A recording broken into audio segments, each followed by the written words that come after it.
नमस्कार, मी सागर कुलकर्णी. NDTVच्या डिजिटल प्लॅटफॉर्मवर आपलं स्वागत आहे.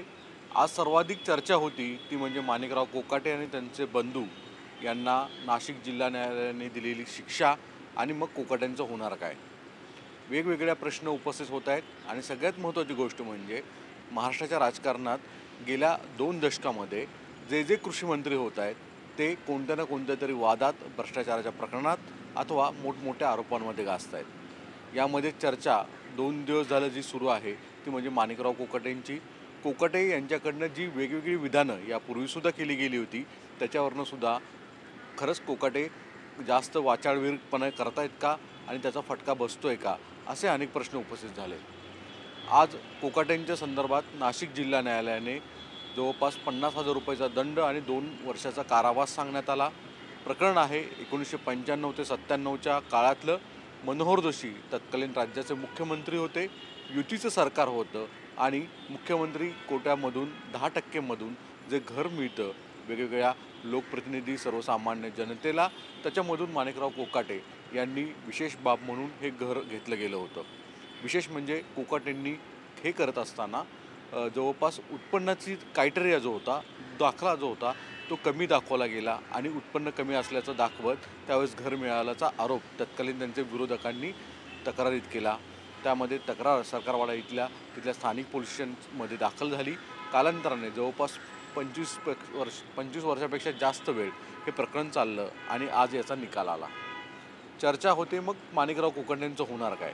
कारण की काही दिवसांपूर्वीच त्यांचं एक विधान फार दोन चर्चेची राहिली होती. त्याच्यामध्ये होतं, भिकाऱ्यालासुद्धा 1 रुपया जास्त नसतो, पण आम्ही शेतकऱ्यांना 1 रुपयामध्ये पीक विमा देतो. मुळात जेव्हापासून कोकाटे पदावर आले तेव्हापासूनच त्यांनी वेगवेगळी विधानं वादग्रस्त केली आणि ते चर्चेत राहिले.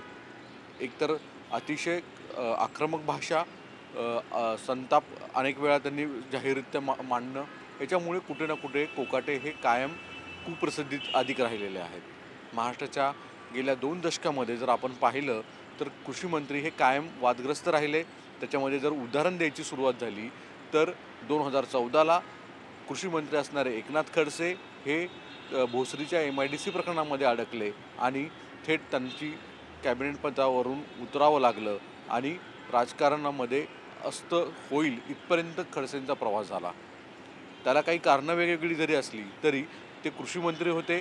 त्यावेळीसुद्धा अनेक कृषींच्या विषयावरनं खडसेंवर आरोप झाले होते आणि या सगळ्यामध्ये भोसरीचं प्रकरण आलं आणि त्या संपूर्ण प्रकरणामध्ये खडसेंना पाय उतारावं लागलं.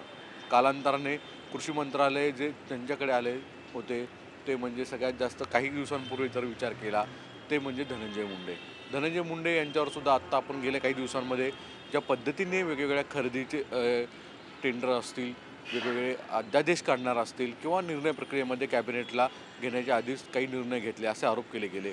या संपूर्ण प्रकरणामध्ये खडसे बरोबरसारखेच धनंजय मुंडे आत्ता चर्चेत आहेत. त्यांच्यावर आरोप प्रत्यारोप केले जात आहेत. अर्थात धनंजय मुंडेंकडनं सुद्धा त्याला प्रत्युत्तर वेगवेगळे त्यांचे खुलासे, त्यांची भूमिका मांडली जाते. वास्तविकतेत या सगळ्या घडामोडीमध्ये धनंजय मुंडेंची अडचण ही वाढताना दिसते आणि आता परत मोजक्याच काही दिवसांमध्ये अवघ्या 3 ते 4 महिने झाले कृषी मंत्री झालेले माणिकराव कोकाटे परत एकदा चर्चेत आले. एकतर नाशिकच्या राजकारणामध्ये कोकाटेंनी त्यांच्या जिल्ह्यातले राष्ट्रवादीचे ज्येष्ठ नेते छगन भुजबळांच्या विरोधात भूमिका मांडली आणि त्याच्यामध्ये थेट भुजबळांनाच हेड ऑन घेतलं, भुजबळांच्या विरोधात भाष्य केलं. मग अखेर भुजबळांसारख्या नेत्यांनी कोकाट्यांसारख्या नेत्यांची पायउतार करणारी भाषणं किंवा वक्तव्य केली आणि अंतर्गत कलह जो राष्ट्रवादीचा नाशिक जिल्ह्याच्या राजकारणामध्ये सत्ता मिळवण्यासाठी आहे त्याच्यामध्ये भुजबळ विरुद्ध कोकाटे असा रंगला. कालांतराने अजित पवारांच्याच बॅकिंगमुळे कोकाटे बोलत आहेत की काय असं चर्चा सुरू झाली. अशातच एका बाजूला अजित पवारांचे कट्टर समर्थक असणारे धनंजय मुंडे हे अडचणीत आलेले आहेत आणि दुसरीकडे आता कोकाटे यांच्या या आजच्या नाशिकच्या प्रकरणामुळे कोकाट्यांचे सुद्धा आमदारकी जाईल का असं म्हटलं गेलेलं आहे. विधिमंडळातल्या वरिष्ठ स्तरावरच्या सचिवांची भूमिका आहे की कोर्टाचा निर्णय जरी असला तरी कोकाटे यांना हायकोर्टामध्ये जायला, आपल्या भूमिका मांडायला 2 आठवड्याचा कालावधी दिलेला आहे.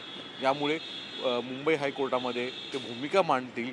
जर कोर्टाने त्यांना दिलासा दिला तर मात्र कोकाट्यांसाठी एक चांगली गोष्ट असेल. मात्र ज्या पद्धतीने कोकाटेंनी कृती केलेली आहे आणि कोर्टाने भलेही इतक्या वर्ष का होईना त्यानंतरनं कोकाटेंना दोषी ठरवलेलं आहे. या सगळ्या केसमध्ये जर कोकाटेंची बाजू ते व्यवस्थित मांडू शकले नाहीत कोर्टात, हायकोर्टामध्ये मुंबईच्या, तर मात्र कोकाटेंना झटका बसणार की काय अशी एक जोरदार चर्चा आहे.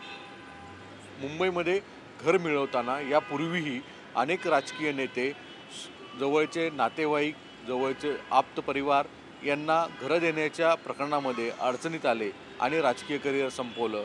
त्याचं उदाहरण जर घ्यायचं तर महाराष्ट्रामध्ये सर्वाधिक देशामध्ये गाजलेलं प्रकरण म्हणजे आदर्श घोटाळा. आदर्शची बिल्डिंग ही डिफेन्ससाठी होती. कालांतराने त्याच्यामध्ये अनेक राजकीय आणि प्रशासकीय बाबू यांनी स्वतःच्या स्वार्थाच्या हेतूने नावं घुसडली गेली. अनेकांना घर मिळवण्यात आली आणि कालांतराने हे प्रकरण समोर आलं. संपूर्ण प्रकरणामध्ये याच्या संपूर्ण प्रकरण भोवलं ते म्हणजे अशोक चव्हाण यांना आणि त्यांना फटका बसला. तत्कालीन मुख्यमंत्रीपदावरनं पाय उतारावं लागलं.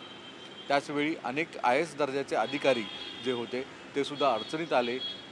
त्यांच्या कार्यपद्धतीवर कोर्टाने ताशोरे ओढले आणि त्यांचीही प्रशासकीय कार्य जी करण्याची पद्धत होती त्याच्यावर सुद्धा प्रश्न उपस्थित केल्यामुळे त्यांनासुद्धा मोठ्या अडचणीत सामोरं व्हावं लागलं.